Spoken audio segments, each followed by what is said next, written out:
A atração a seguir é recomendada para todas as idades.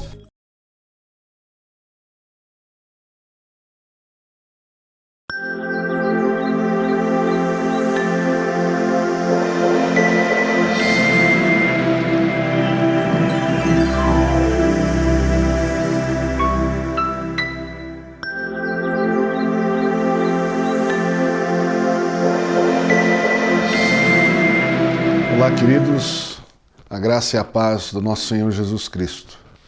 Há um bom tempo já que nós não gravamos um programa novo, né? Temos a satisfação de estar hoje aqui buscando a Palavra de Deus, buscando transmitir a Palavra de Deus.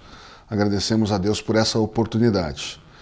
Queremos agradecer também aos nossos patrocinadores, né? Os nossos patrocinadores lá da Clínica Vida Nossa, ao dentista Fernando Geber, a doutora Vanessa Geber também, que faz ali a parte de ultrassonografia, ali na Clínica Vida Nossa.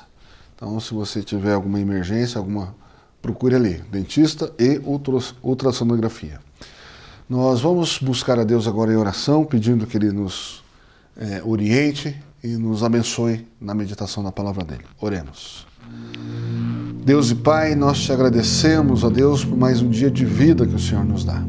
Clamamos ao Senhor no dia de hoje, pela Tua bênção, pela Tua direção, que o Senhor nos ilumine, que o Senhor também desvende os mistérios da Tua palavra, Deus, nos fazendo enxergar as maravilhas da Tua lei. Que ela venha de encontro às nossas angústias, aos nossos pecados, às nossas necessidades. Em nome de Jesus que oramos. Amém, Senhor Deus. Amém. Meu querido telespectador, nós estamos então vivendo esse período da pandemia, né? Estamos aí todos tomando os cuidados devidos, recolhidos em casa, né? Você esteja aí buscando a Deus também. Nós entendemos que Deus é o melhor recurso nesses momentos de angústia, de dúvidas, né, do que vai acontecer, do que está acontecendo. Nós temos aí, infelizmente, uma guerra de informações, tanto de um lado quanto do outro. Às vezes é um alarmismo muito grande, mas também temos que tomar os cuidados necessários. E nós que trabalhamos com essa parte do cuidado espiritual das pessoas, temos levado a mensagem de Deus do jeito que a gente pode. Na nossa igreja nós estamos transmitindo os nossos cultos de uma forma ao vivo pelas nossas redes sociais, né? O nosso querido Céu vai colocar aqui para você a nossa rede social do Facebook, é Igreja Presbiteriana de Lages, tudo junto, e também o Instagram, Igreja Presbiteriana de Lages. Aos domingos, 19 horas, nós estamos transmitindo ao vivo o nosso culto, né? Nosso culto não tem aglomeração, não tem pessoas ali, só estou eu, né? E domingo agora, se Deus quiser, teremos o nosso presbítero Leandro fazendo louvor também, mas nós estamos tomando esses cuidados. A nossa igreja não está se reunindo e nós estamos buscando levar a palavra de Deus quase que diariamente, através de pequenas mensagens rápidas. Então, se você tiver o acesso aí às redes sociais, acesse lá, você vai ter uma palavra de conforto, uma leitura de um salmo, uma oração, e nós queremos aproveitar também e convidar aqueles irmãos e irmãs, os que têm fé, a esse momento de oração. Na próxima sexta-feira, a Rádio Clube vai fazer um momento de oração coletiva, das 9h ao meio-dia. Nós estaremos participando também ali, dando a nossa palavra de oração, nossa palavra de conforto, se você puder sintonizar ali. E queremos também trazer hoje aqui uma leitura de um salmo. Nós estamos aí uma corrente de oração na nossa igreja, a gente chama de relógio de oração. Em cada horário do dia nós temos pessoas que estão intercedendo, tanto pela nossa cidade, como pelo nosso estado, pelo nosso país, pelo mundo, para que Deus nos abençoe com a cura desse vírus, nos abençoe com o sustento da nossa economia, que a nossa economia não quebre, pelas pessoas que estão sofrendo, né, com o caos econômico, com o caos na saúde, né? Então, são os nossos motivos de oração. Nós convidamos a você esteja orando, né, todos os dias conosco aí. Então, a leitura do Salmo 121. Elevo os olhos para os montes, de onde me virá o socorro? O meu socorro vem do Senhor, que fez o céu e a terra. Ele não permitirá que os teus pés vacilem. Não dormitará aquele que te guarda. É certo que não dormita nem dorme o guarda de Israel. O Senhor é quem te guarda. O Senhor é a tua sombra à tua direita. De dia não te molestará o sol, nem de noite a lua. O Senhor te guardará de todo o mal, guardará a tua alma. O Senhor guardará a tua saída e a tua entrada, desde agora e para sempre. Amém. Momento como esse a gente vê a importância da oração, né? Nós temos meditado nos Salmos, os Salmos nos ensinam a orar, nos ensinam a cantar, nos ensinam a exaltar a Deus, nos ensinam a ter confiança em Deus. Nós temos meditado nos nossos cultos sobre o povo de Deus, Deus que separou um povo para si. Ele chamou esse povo para o adorar, para exaltar o seu nome e confiar nele. Então, quando você pega a história do povo de Israel, lá no Êxodo, né? O povo que sai do Egito, primeiro nós fizemos um histórico de um povo que entra no Egito como povo, como uma família, né? A família de Jacó, sendo salva num momento histórico da história da humanidade, de uma fome que se abateu em nível mundial, né? Um mundo conhecido da época ali, do Egito, das terras ali ao redor. Então, essa história vem mostrando a ação de Deus através dos seus servos, daqueles que ele escolheu para demonstrar o seu amor, o seu poder. E Moisés, ele deu a lei, né? Depois lá para frente, mas o povo de Deus vive de acordo com essa lei, pensando naquilo que Deus já fez antes da lei, né? Antes da lei. A criação, o homem e a mulher, a sua imagem e semelhança, mas quando nós olhamos esse momento histórico da fome que se abateu pelo mundo, e José é o escolhido por Deus para se livrar o mundo da fome, ou salvar o mundo existente naquele momento, daqueles 7 anos que seguiram de seca e de fome perante aquele mundo conhecido. Então, a família de José é agraciada, né? Jacó e seus irmãos, que são as 12 tribos de Israel, são agraciados com um lugar numa terra onde havia vida, onde a vida estava sendo preservada. Isso foi uma ação de Deus para demonstrar que ele está no controle das coisas, não é? José ainda no final da história diz que a história dele foi meio conturbada com os irmãos, com o pai, com a mãe. Ele diz que os irmãos intentaram o mal contra a vida dele, mas Deus transformou o mal em bem, né?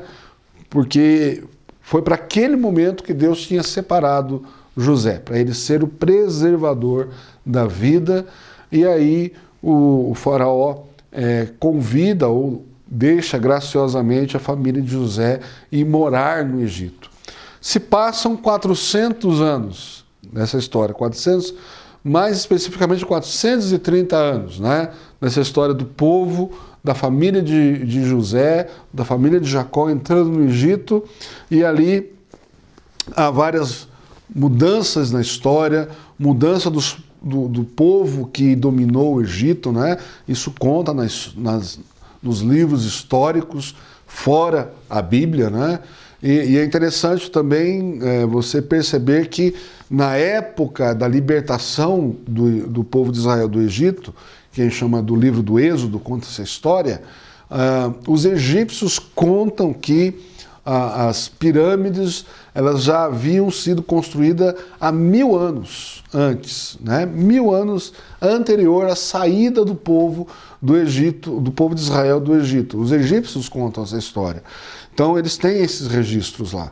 Então, quando essa família de Jacó entra para o Egito, já havia mais de 500 anos da existência das pirâmides. Então, não foram os escravos que construíram as pirâmides. Aliás, os egípcios, eles contam que foram os próprios egípcios, os próprios construtores das suas pirâmides, e eles foram, assim, enterrados próximos das pirâmides, e isso foi um privilégio para os construtores, né? Então, a história casa, a história é uma história que coincide, que é verídica, que pode se verificar fora da Bíblia, né? Então, esse histórico de Deus cuidando do mundo é perceptível não só através das páginas do livro sagrado, mas de registros históricos ao longo da história da humanidade. E essa história, ela vem mostrar o cuidado de Deus com o seu povo. E ele tira o povo de Israel ali do Egito, e esse povo vai para o deserto, numa espécie de quarentena, né? E os estudiosos dizem que para atravessar aquele deserto até a terra prometida, ou voltar à terra de onde eles tinham saído, eles não levariam um mês, ou no máximo aí alguns meses andando, né? Mas a história mostra que durou 40 anos essa peregrinação no deserto, porque Deus os levou para um ensinamento, não só para aquele povo, mas para nós hoje, de que nós dependemos de Deus. O Egito, ele significava, ele mostrava ali que a força, o centro do mundo era ali, né? Que a vida estava ali, mas a vida não depende da cidade, a vida não depende dos poderosos, a vida não depende da quantidade de coisas que você adquire, ela depende do Deus criador e sustentador da nossa vida. Esse salmo que foi lido, o Salmo 121, ele é um salmo que foi escrito durante essa peregrinação no deserto, e é um salmo de peregrinação, é um salmo de romagem, como diz aqui, né? Por quê? Porque ele é um salmo para ser cantado, ou ele era cantado todas as vezes que havia uma viagem de uma das tribos de Israel até Jerusalém para a adoração anual daquele povo, daquela família. Então, essa peregrinação acontecia em meio ao deserto, e o cântico sempre nos convidava o povo que estava caminhando a olhar para Deus. O salmo diz assim: elevo os olhos para os montes, de onde me virá o socorro? No imaginário espiritual, os montes sempre foram os lugares de estar mais perto das divindades, né? Os altos montes, os picos, né? As próprias pirâmides, né? Os formatos das pirâmides, conta lá a história da Torre de Babel, que era uma obra para glorificar o nome do próprio homem, mas também tinha esse sentido, né, de elevar as alturas, buscar a divindade. E o Salmo mesmo responde: o meu socorro vem do Senhor que fez os céus e a terra. Ele não vem dos montes. Não há nada nos montes que possa nos salvar. Não há nada criado que possa nos sustentar. E ele diz, esse Deus que vem, que fez os céus e a terra, ele não permitirá que os teus pés vacilem, porque ele não dorme. Ele não dormita nem dorme o guarda de Israel. É ele quem te guarda, o Senhor quem te guarda. Ele é a tua sombra à tua direita. Ele não está longe, ele não está num lugar inacessível, ele não está num lugar que não se pode chegar com facilidade. Ele está à nossa direita, à nossa sombra. Ele não está longe para que não possa nos socorrer. E aqui diz: de dia não te molestará o sol, nem de noite a lua. Aquilo que eles viveram no deserto é replicado aqui nesse salmo. Porque eles não sofriam o dano do sol. E eles não ficavam sem a luz da noite. E eles não ficavam sem a iluminação noturna. Porque a lua podia faltar, mas a presença do Senhor era uma coluna de fogo para aquele povo que estava no deserto. estava totalmente dependente agora. A primeira coisa que o povo faz quando vai para o deserto é manifestar ainda a sua dependência das coisas que eles veem. Tá? A gente vê aqui, lendo lá o livro do Êxodo, que eles foram para o deserto, a primeira coisa que acontece é eles ficam indefesos, Deus se manifesta abrindo o mar vermelho, eles passam e aí eles caminham 3 dias, acaba a água, eles já entram em desespero. Nós viemos para morrer no deserto. E eles perguntam para Moisés, não tinha cova suficiente no Egito? Por isso que você nos trouxe para esse deserto, para morrer? E aí Deus fala com Moisés, Moisés toca na rocha, a rocha verte água, sustenta aquele povo todo e antes, né? Antes, o primeiro sinal de desespero daquele povo, eles não tinham algo visível que lhes desse segurança. Então eles perguntaram, cadê aquele homem que nos tirou do Egito? Moisés tinha subido o morro para pegar as tábuas da lei, né? Para receber as tábuas da lei. E aí eles pressionam Arão e Arão constrói lá um bezerro de ouro, porque o bezerro significa justamente quem é que eles achavam que sustentavam eles no Egito, que era um Deus, o Deus da prosperidade, o Deus da fertilidade, um bezerro de ouro. E é interessante que passam-se os anos, milênios, e a humanidade ainda tem a mesma mentalidade. Não por coincidência, mas você olha lá em Wall Street, o símbolo do dinheiro, do poder é um touro dourado. O mesmo símbolo que fizeram ali o povo de Israel, para falar assim, um Deus que vá à nossa frente. Significa o poder econômico, aquilo que eles podem pegar, aquilo que é material. Eles acham que é aquilo que sustenta a vida. E Deus os leva durante 40 anos no deserto, lhes dando pão todo dia, o maná que caía do céu. Todo dia, menos no sábado. Menos no sábado. E Deus deu essa ordem, vocês vão colher o maná que cai do céu todos os dias, à porta da sua tenda, menos no sábado. Na sexta-feira você colhe para 2 porções. E você não precisa levantar cedo no sábado para catar o maná, para recolher o maná.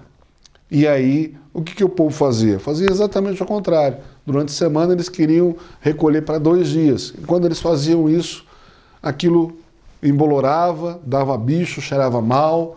E quando deixavam de recolher 2 porções na sexta-feira, eles não tinham no sábado, porque a palavra de Deus é infalível. Então Deus os sustentou durante 40 anos no deserto, não só com pão, mas com carne.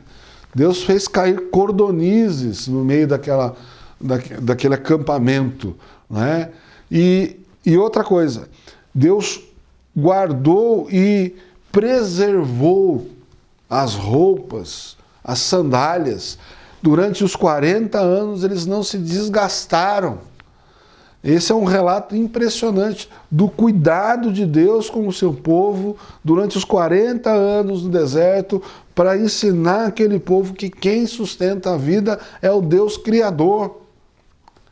Jesus, no seu ensinamento do Sermão do Monte, ele vai dizer, buscar em primeiro lugar o reino de Deus e as demais coisas vos serão acrescentadas. Que demais coisas? Ele começa comparando o sustento dos passarinhos, começa comparando a roupa, o vestuário dos lírios, que mesmo ele sem saber costurar, nem Salomão no mais auge da sua beleza conseguiu se vestir como os lírios. E os passarinhos que não plantam, não colhem, Deus os sustenta, quanto mais nós que somos as primícias da criação. Nós somos as primícias da criação de Deus, a imagem e semelhança dele. Apesar de caídos ainda, somos o povo que ele cuida, que é esse Deus que não dorme, não dormita, não cochila em nenhum momento, nem no momento da pandemia, quanto mais no momento de uma pandemia. Né? Então, o nosso convite, a nossa meditação na palavra de Deus nos leva ao fortalecimento da nossa fé, ao conhecimento desse Deus Criador. Está dizendo aqui, o meu socorro vem do Senhor que fez os céus e a terra. Né? o ateísmo, o novo ateísmo, né, tem um ícone aí, né, Charles Dawkins, né, e ele escreveu um livro que chama O Relojoeiro Cego, né? Então existe aí essa argumentação que Deus, se há um demiurgo, né, alguém que criou, ele criou tudo, deu corda e deixou funcionando por si mesmo, e a gente que se vira, né? A palavra de Deus diz que ele está muito perto, está à nossa sombra, à nossa direita, e ele estando conosco não é difícil. Se ele está à nossa sombra, nós podemos conversar, porque a nossa sombra não desgruda da gente, ela só está onde nós estamos, né? A figura de linguagem é essa, para que nós entendamos que esse Deus, ele está presente, está nos guardando até os nossos pés, os passos que nós damos, ele está presente, ele não nos abandonou. Muitas vezes nós nos sentimos angustiados, e é interessante que o Salmo 120, que vem antes do 121, ele começa assim: na minha angústia clamo ao Senhor e Ele me ouve. Na minha angústia. Uma das grandes preocupações dessa pandemia, desse recolhimento, desse distanciamento social, são o agravamento das doenças psicológicas, né? Muita gente entra em depressão, muita gente angustiada, ansiosa. Então, nós queremos deixar essa mensagem exatamente para você não se sentir angustiado. Porque na sua angústia, se você estiver angustiado, clame ao Senhor. Porque Ele não é um Deus que dorme, não se esqueceu da gente. E Ele está conosco. Não está longe, nos montes. Não está nas igrejas que estão fechadas. Ele está conosco, ao nosso lado. Então, que Deus esteja te protegendo, esteja te livrando. Ore a oração do Pai Nosso, que ela nos ensina isso. A orar todos os dias, pedindo o nosso pão de cada dia e nos livrando do mal a cada dia. Deus abençoe o seu lar, a sua família, e continuemos orando nesse momento de tribulação, de luta, de incertezas. Mas a certeza de que Deus está conosco, ela é infalível. Deus abençoe e até o nosso próximo encontro.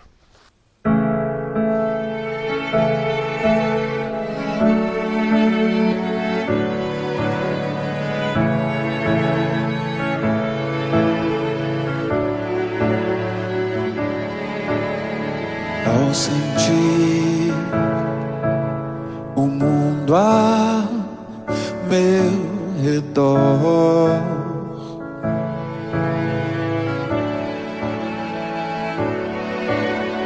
nada vi que pudesse ser real.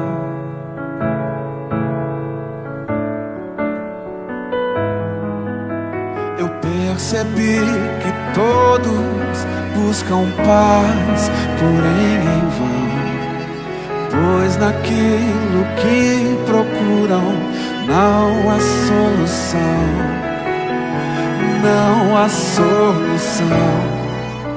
Só em Jesus a paz real eu pude encontrar. O seu amor pude experimentar. Eu me entreguei a Cristo e a vida eterna vou gozar.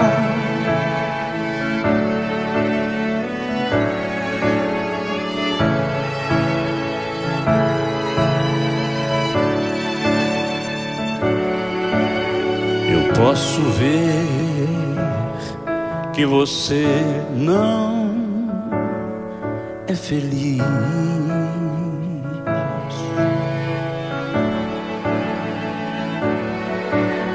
e vou dizer que não pode ser feliz.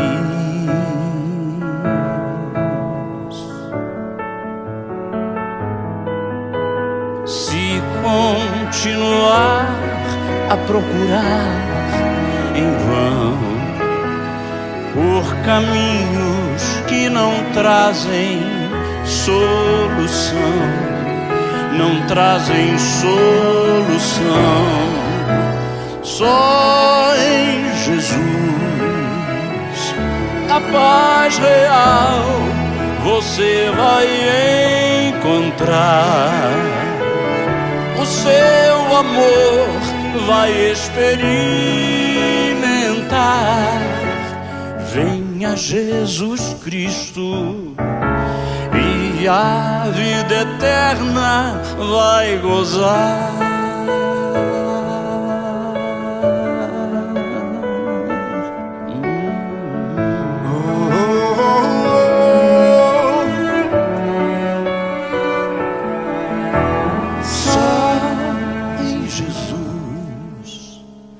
A paz real você vai encontrar. O seu amor vai experimentar. Venha Jesus Cristo e a vida eterna vai gozar.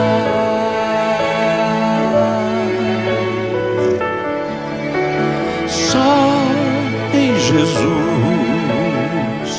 a paz real você vai encontrar. O seu amor